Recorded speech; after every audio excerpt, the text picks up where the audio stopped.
నా పేరు VR Jyothi, AP ప్రగతిశీల anganwadi workers and helpers union IFT అనుబంధము ఏపీ జనరల్ సెక్రటరీ. 2023 సంవత్సరంలో డిసెంబర్ 12వ తేదీ 3 సంఘాల సిఐటియు, ఏఐటియుసి, ఐఎఫ్టియు 3 సంఘాల ఆధ్వర్యంలో ఐక్య కార్యాచరణతో 42 రోజుల పాటు చారిత్రాత్మకమైనటువంటి రాష్ట్ర వ్యాప్తంగా సమ్మె చేశాము. అప్పుడున్నటువంటి ప్రభుత్వం, వైసీపీ ప్రభుత్వం 12 డిమాండ్స్ పెట్టాము.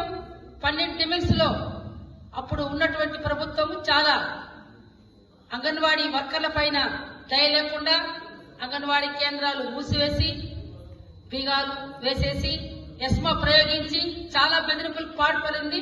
అయినా ఎవరు కూడా భయపడకుండా అమాయక పోరాటాన్ని ఉధృతం చేశాము.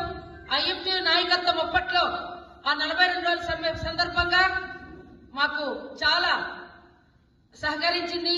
ఐఎఫ్టీ నాయకత్వము, స్టేట్ నాయకత్వము, జాతీయ నాయకత్వము ఎట్లా ఏ విధంగా మనము యొక్క సమ్మెలో పాల్గొని ఏ విధంగా చేయాలని అనుక్షణము వెంటుండి ఐఎఫ్టీ నాయకులు మాకు చాలా అండగా ఉండి ఆ యొక్క పోరాటాన్ని విజయవంతం చేయడానికి సహకరించిన దానికి ఐఎఫ్టీ ఏపీ ప్రగతిశీల తరఫున మేము మరొక్కసారి రాష్ట్ర కమిటీకి మరియు జాతీయ కమిటీకి ధన్యవాదాలు తెలియజేసుకుంటున్నాము. అలాగే ఆ సమ్మె ఫలితంగా మినిస్ కాపీలో పొందుపరిచారు మా యొక్క డిమాండ్స్ ని. ఏ ప్రభుత్వం వచ్చినా 2024 జూలై నుంచి అవన్నీ కూడా అమల్లోకి వస్తాయని, కానీ యొక్క కూటమి ప్రభుత్వము అప్పుడు సమ్మె చేసే సందర్భంగా అన్ని గంటల దగ్గరికి వచ్చి మీ న్యాయమైనటువంటి డిమాండ్స్ ని మీరు న్యాయమైనటువంటి డిమాండ్స్ కోసం మీరు ధర్నా నిరసన చేస్తున్నారు, మా ప్రభుత్వం వస్తే ఖచ్చితంగా కూడా ఇవన్నీ పరిష్కారం చేస్తామని చెప్పారు. ఈ ప్రభుత్వం వచ్చిన తర్వాత అంగన్వాడీల పైన కూడా ఏమీ దాని గురించి పట్టించుకోకపోయినా మేము 3 సంఘాల నాయకత్వం మంత్రులు కలిసాము, అధికారులు కలిసాము, అన్ని లెటర్స్ ఇవ్వడం జరిగింది, ప్రెస్ మీట్లు పెట్టాము.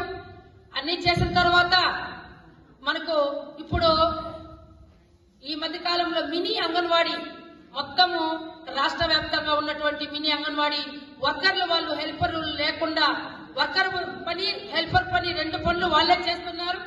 వాళ్లకు ఈ సెప్టెంబర్ 21వ తేదీ రాష్ట్ర ప్రభుత్వం జీవో ఇచ్చింది. మొత్తం రాష్ట్ర వ్యాప్తంగా ఉన్నటువంటి అంగన్వాడీ వర్కర్లను మినీలను మెయిన్ చేస్తూ 116వ జీవో తీసుకొచ్చింది.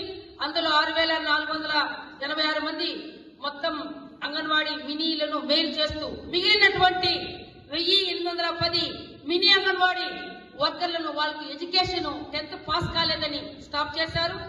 దాన్ని కూడా 3 సంఘాల ఆధ్వర్యంలో వెళ్లి లెటర్లు ఇవ్వడం జరిగింది.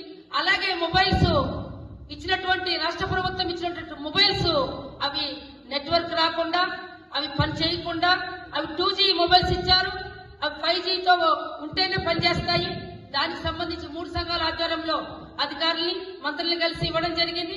అలాగే ఇప్పుడు కొత్త మొబైల్స్ ఇవ్వకపోతే ఆగస్టు 5వ తేదీ రాష్ట్ర వ్యాప్తంగా మొబైల్స్ అన్ని కూడా ఆ యొక్క ప్రాజెక్టు సిడిపో ఆఫీసులు ఇచ్చేస్తామని చెప్పి 3 సంఘాల నాయకత్వం అనుకోని ప్రెస్ మీట్ పెట్టడం జరిగింది. అలాగే రాష్ట్ర వ్యాప్తంగా ఆగస్టు 5వ తేదీ మొత్తం అందరూ కూడా ఐసిడిఎస్ వాళ్ళు ఇచ్చినటువంటి మొబైల్స్ ఇచ్చేసాము. ఇచ్చేసిన తర్వాత ఆ తర్వాత పెద్ద ఎత్తున కార్యక్రమం చేశాము. ఇప్పుడు కొత్త మొబైల్స్ 5G మొబైల్స్ రాష్ట్ర వ్యాప్తంగా కూడా ప్రభుత్వము చాలా ప్రాజెక్టుల్లో ఇచ్చింది. ఏది ఏమైనప్పటికీ కూడా ఇంకా కూడా అంగన్వాడీలకు వేతనాల పెంపుదల, కనీస వేతనం, సుప్రీంకోర్టు ఇచ్చినటువంటి సమాన పనికి సమాన వేతనం 26,000 రూపాయలు వేతనం ఇవ్వాలని చెప్పి మొన్న కూడా కార్యక్రమం చేశాము.